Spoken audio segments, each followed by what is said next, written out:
thank you so much for staying with us today. I know it's been a long day, but it's also been a very productive one, certainly for us as I look back at the amazing voices we've heard directly from our students and educators, from the keynote that started us off this morning, the data, of course, that we get to take a quick look at. And as we move to our closing keynote, I especially appreciate those of you who have had a chance to spend some time in our deep dive breakout sessions to really help move this work forward, because it's partially an annual report back to ourselves, to our partners, to say, are we doing what we need to do around the blueprint for educational change? But it's also a chance for us to galvanize ourselves, to take action, to move things forward, to help put students in the front as we accelerate change together. I encourage you to take a last chance before you leave today to fill in your reflection Google documents to commit to the own actions that you want to take based on your role, the information that you've heard and shared with others today. I also wanted to let you know that if you go back to that Blueprint webpage, you'll be able to find a Menti survey. Before you end the day and leave us, please make sure to click on that link and fill out the Menti survey to give us response about your capacity today and the experience that you've had. Now, as we get ready to close, I have the great honor to introduce Dr. Sherri Benn. Dr. Benn is Assistant Vice President for Institutional Inclusive Excellence for Student Initiatives at Texas State University. As we were joking, that's quite a mouthful of a title. She is also president of the Texas Association of Diversity Officers in Higher Education. More importantly, Dr. Benn is a person who feels a deep sense of service and responsibility in ensuring that we all, each and every one of us, live up to the promise of and recognize the sacrifice of those who have come before us. Sherri's grandfather was the first soldier of color in the Oklahoma National Guard and the first person of color to run for a local school board in his community. He was also a strong advocate of women's voice in the AME Church.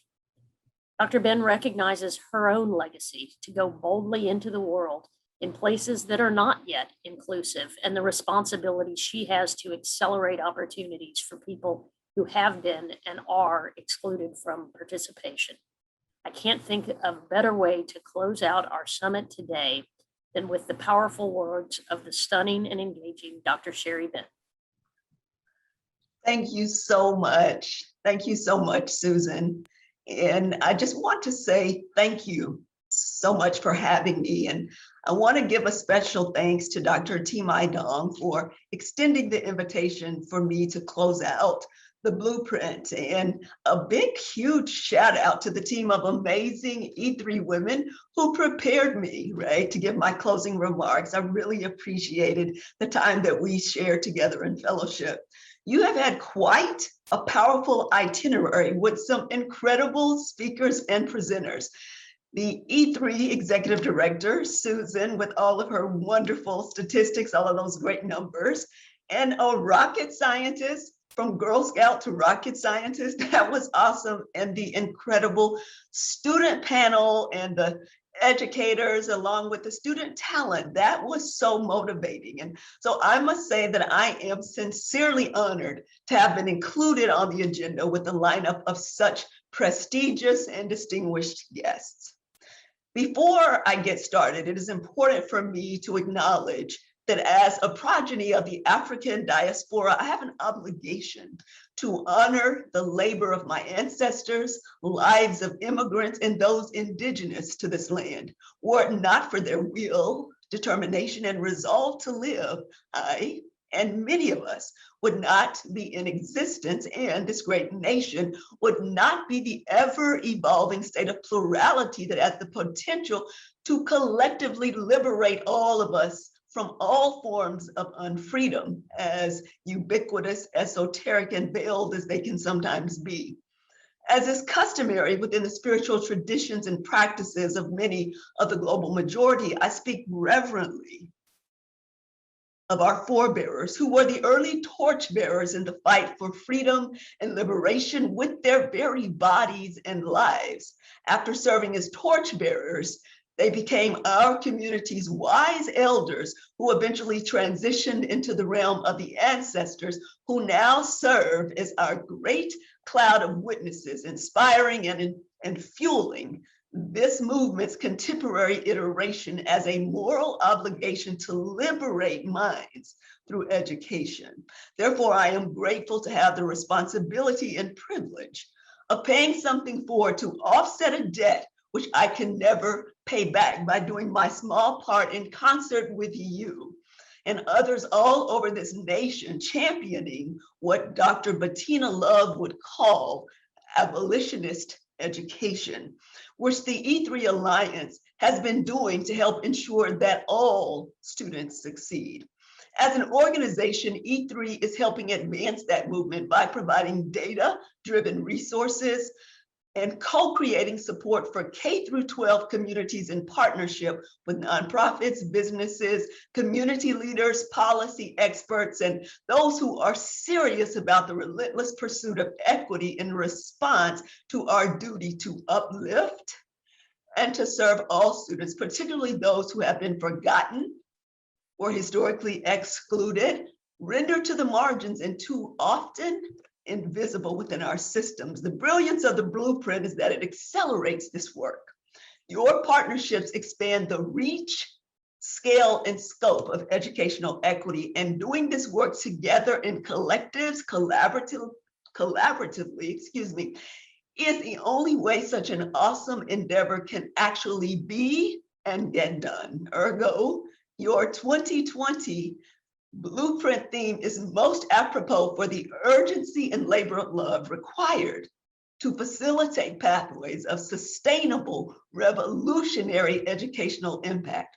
So this afternoon, I dedicate my remarks to all of you in the struggle for educational justice and equity, fighting on behalf of our children, young people, and students. And I do make the distinction between children, young people, and students, because not all students are children and not all seeking educational opportunities are young people, but all are indelibly connected to our future. That is, if we are to have a bright one, from pre-K to post-secondary and into the workforce, the call of the blueprint is in fact our shared national obligation, as one of the most renowned alumni of my institution stated. Education will not cure all problems of society, but without it, no cure for any problem is possible. Therefore, we believe, that is you and I, that education is not an expense. We believe that it is an investment. Every student must be encouraged to get as much education as we have the capacity of providing them. We want this not only for the students' sake, but for the future of the nation's sake. Nothing matters more to the future of our country, not our military preparedness. For being armed is worthless, right? For armed might be worthless if we lack the brain power to build world peace. I'm going to repeat that. Nothing matters more to the future of our country, not our military preparedness.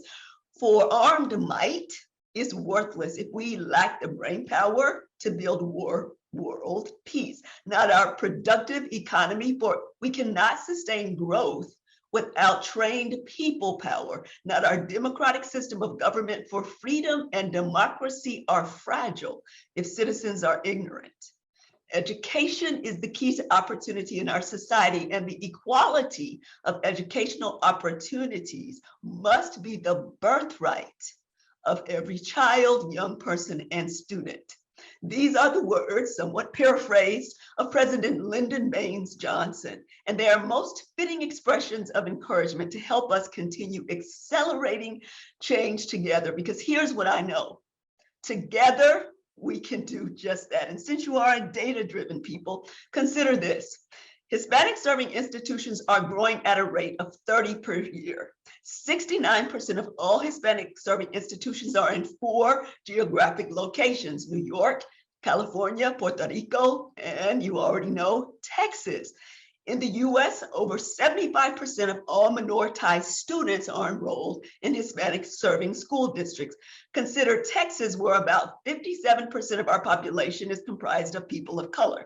There are 38 public post-secondary institutions, 70 private ones, 51 community colleges, and 9 historically Black colleges and universities. The number of public school kindergartners in the United States began falling in 2014. Why? Birth rates. That decline was moderately offset by immigration, and that decline will continue to work its way through the K-12 system, and post-secondary institutions are already starting to feel that impact. Here's the good news. A growing percentage of students will be Hispanic. Couple that with over a decade of declining post-secondary rates for Black males and low SES white males, and that presents educational opportunities for Texas. Why? Because some education forecasters, GRAW in particular, generated alternative forecasts in which Hispanics and other minoritized groups could make up half of the projected post-secondary enrollment rates relative to Asian Americans, the group with the highest enrollment rate. And if more regions start doing what the E3 Alliance is doing, helping schools, communities, business partners, and PS institutions embrace this demographic gift with cultural intelligence and competence, along with equitable policies and practices, it means that what some folks have thought of as a problem in this country is, in fact, the solution. So now I will wax loquacious and poetic, but not altogether too long, regarding our theme: accelerate change together. Together we can. My message will be a lyrical expression, a send-off, if you will, that will hopefully add a bit more kindling to your already burning flame.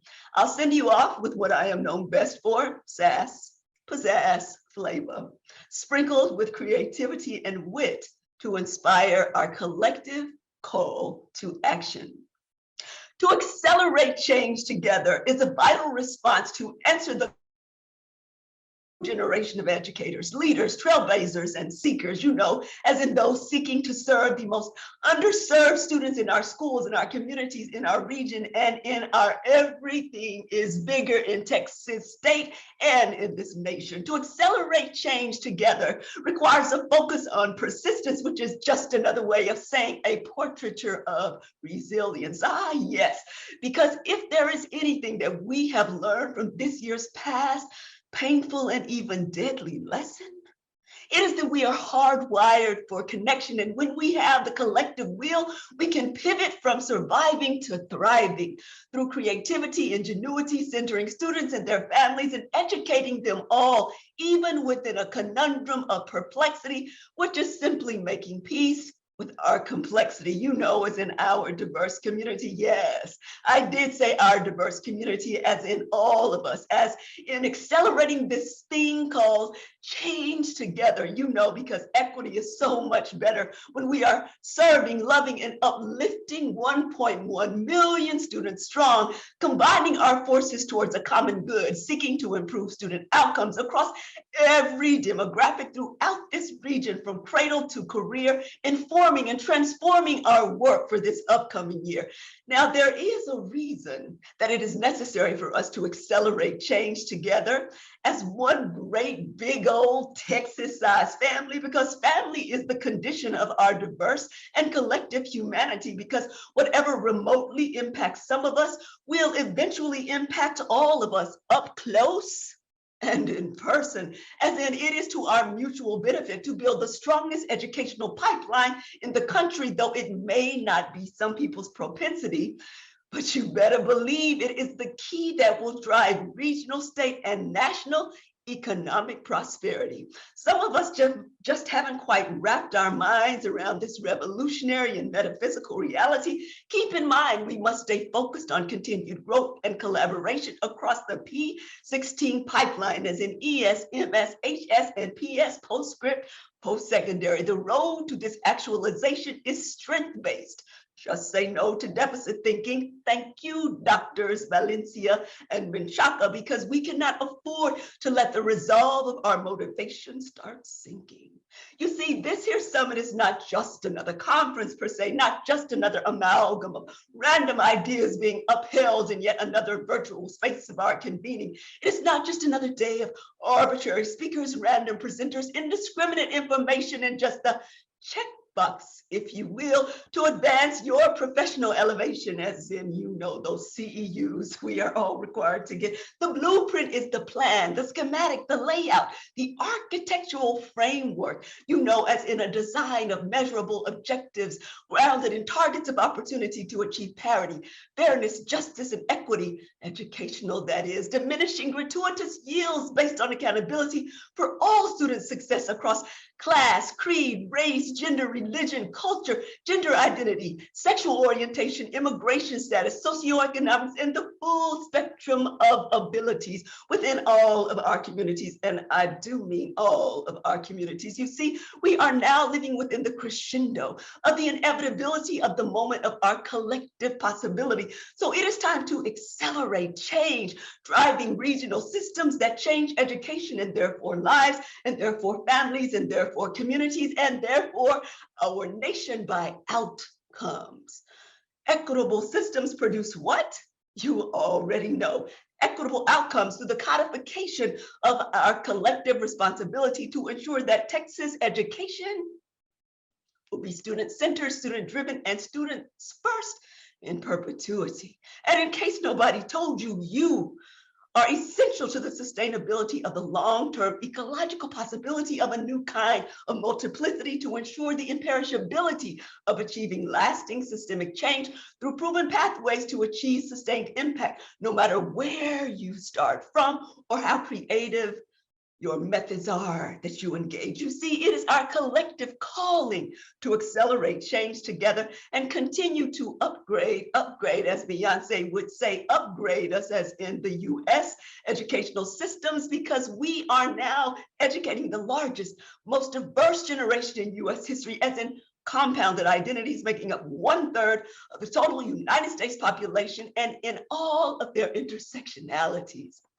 Not only are our students the most diverse, equality, justice-loving folks in a whole generation, but they must have the post-secondary readiness to go with it so they can assume their stations and make sure we have our pensions. See, we have gathered here today in a kind of holy matrimony between data collection and our region's education to press against whatever forces exist outside of us and within us that are conspiring against our children's promise of liberty, justice, and education for all, because we have within us the innate power to accelerate change, but only together. Together we can discover and bring to fruition the hidden seeds that are actually and in fact our children's birthright, and their birthright will ignite the collective inspiration to match our dreams and their imaginations of our new world's iteration of resources and splendor, giving birth to a new kind of us, as in a whole generation of diverse progenies coming together to advance the cumulative inherited ability to transfigure this nation through our systems of education, nudging us out of our cocoon into what is necessary, essential, obligatory for metamorphosis and communal joy, to transpire by the struggles and possibilities of what it would truly mean to move beyond the educational survival complex and into the rebellious and soaring spirit of creativity, ingenuity, imagination, and the student's birthright to thrive. Are the substance of things hoped for with some evidence of things that must be seen now, y'all. You know, as in the equitable outcomes and policies I keep bringing up for the intersectional, intergenerational, transracial, queer coalition of our students, because this moment is our sacred space, not our safe space, but sacred. To be real, as in for real, y'all revolutionaries, joyful to have the responsibility to play our parts in this iteration of the movement to liberate the future of our education system for our children. And I do mean all of our children, y'all. Asante Sana. Thank you very much. Thank you, thank you, thank you, thank you for putting into words and gestures all that we know and love as our partners across the region. We are committed to the success of every child, every student, every young adult. And we thank you for reminding us how inspiring that can be. Thank you for all of our partners for being here. Please do fill out the Menti survey and please join us again next year in person when we will be together to continue to galvanize our work forward in the blueprint for educational change. Thank you.